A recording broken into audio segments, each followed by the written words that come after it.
Salut à toutes et à tous et bienvenue pour cette nouvelle critique où nous allons parler des Visiteurs 3 La Révolution, sorti en 2016 et réalisé par Jean-Marie Poiret. Je respecte ton avis, mais en tout cas, c'est pas le mien, donc c'est pas le bon, tu vois ce que je veux dire. Non mais je l'ai vu 6614 fois alors.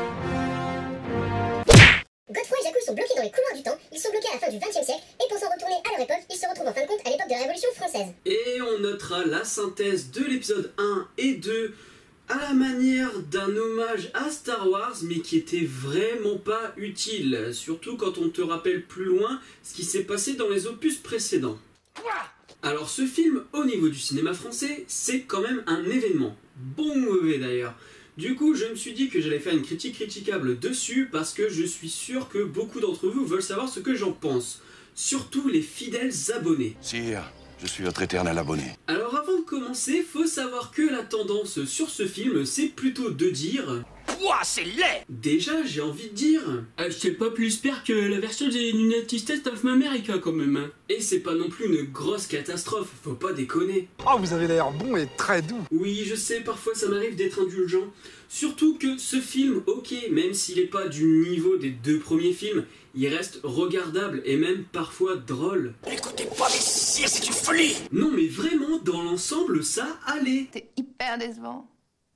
Je t'assure. Bah merci. Du coup, on va commencer par la mise en scène de Jean-Marie Poiret. Il n'y a rien de bon ici pour nous! Ah là, c'est vrai que c'est pas top, hein, et c'est même très trash pour tes yeux, surtout au niveau du montage qui est vraiment dégueulasse. Il a hyper changé, mais il est revenu. Ouais, totalement. Déjà, le montage est insupportable. Les plans sont trop courts. Alors ok, Jean-Marie Poiret l'a toujours fait, mais c'était souvent pour donner du rythme à une action ou à une discussion qui partait dans tous les sens. Par exemple, dans la séquence d'ouverture du premier opus, c'est le cas, mais c'est vraiment pour donner du rythme à l'action. Déjà, il y a un paquet de discussions qui sont pas drôles, mais en plus de ça, si c'est pour les regarder et que ça te pique aux yeux, je peux comprendre que le film soit un peu lourd pour beaucoup et qu'il commence à gueuler. D'ailleurs, puisque je parle de discussion, je vais parler aussi de personnages, mais on verra ça plus tard, parce qu'il y a vraiment un gros souci. Donc avant de parler de personnages, on va parler de la patte Jean-Marie Poiret au niveau du cadrage. C'est ok! Alors, on a eu l'habitude, dans Les Visiteurs et ses autres réalisations, d'avoir des gros plans et des contre-plongées pour donner une certaine prestance au personnage. Un peu comme on peut le voir dans Ma femme s'appelle Maurice. Gizmo caca! Gizmo! Mais aussi et surtout dans Les Visiteurs. On ripaille à plein ventre pour oublier cette injustice! Voilà, ça c'est dégueulasse. Et tu peux trouver ça drôle ou pas. Alors oui, dans le 3, tu retrouves des côtés assez dégueulasses du personnage, notamment de Jacouille, mais c'est plutôt dans la pustule et t'as l'impression que c'est choisir une facilité pour éviter un travail sur la mise en scène. Franchement, vous avez trouvé ça drôle, vous, le coup de la bise et de la pustule qui éclate sur Jacouillet ? Ah, que nenni! Donc pour ce qui est de Jean-Marie Poiret, j'aurais voulu voir sa signature, mais en fin de compte, elle n'y était pas du tout. Tu ne sais pas ce que tu me demandes. Ben si c'était trop dur, il fallait pas refaire un film et puis c'est tout. Grand merci, mon maître! Hosanna sur vous et votre famille! Merci Jacouille. Bon, après, même si on ne retrouve pas la mise en scène des précédents opus, on retrouve quand même les ficelles avec les personnages et les dialogues. Hurrah, c'est plus laïque! C'est l'équivalent du hockey quand Jacouille et Godefroy sont bloqués en 1993.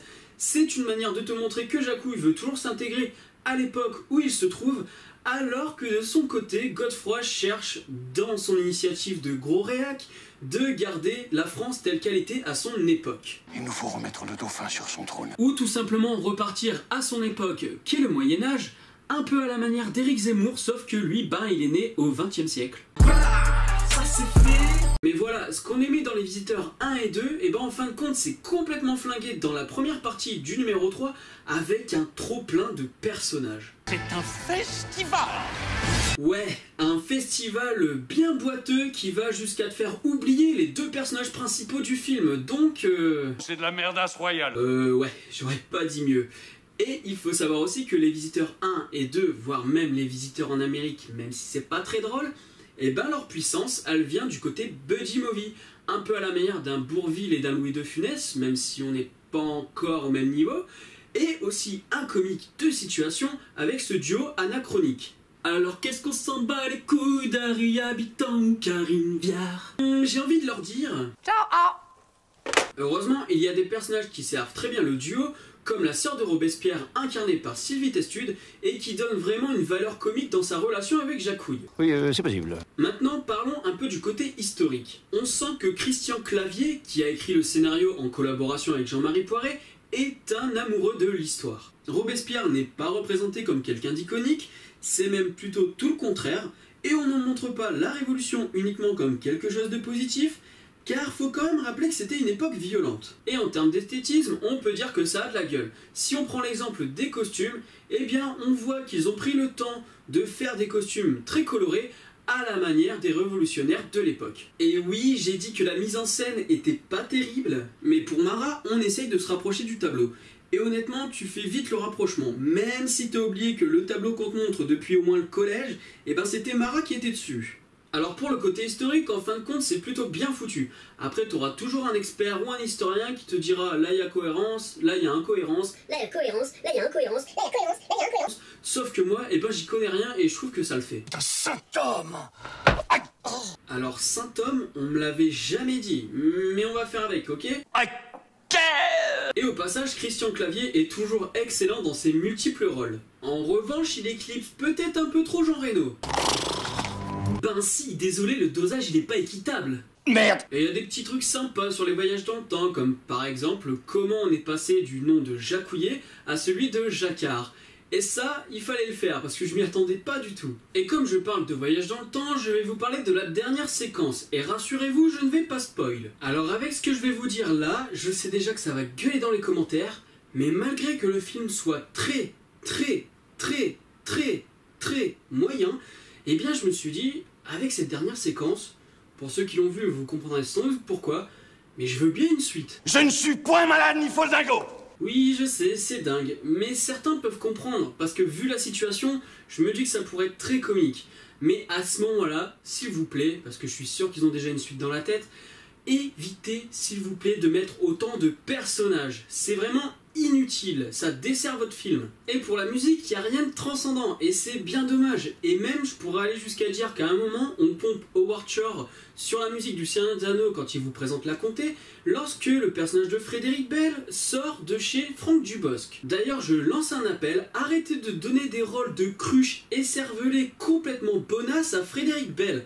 Parce qu'à chaque fois que je la vois, c'est que pour ce genre de rôle.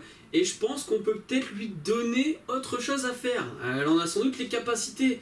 Et là, tout ce que vous faites, ben, c'est lui donner à chaque fois les rôles de bombasse complètement connes. Qu'est-ce donc cette diablerie? Voilà, le film est moyen. C'est pas le film de l'année, ni la grosse bouse, comme vous pouvez le lire sur les réseaux sociaux, connus pour leur extrémisme profond. Boum, c'est satanique. C'est tout pour cette critique. N'hésitez pas à commenter, aimer et partager la vidéo. Quant à moi, je vous dis à la prochaine. Salut!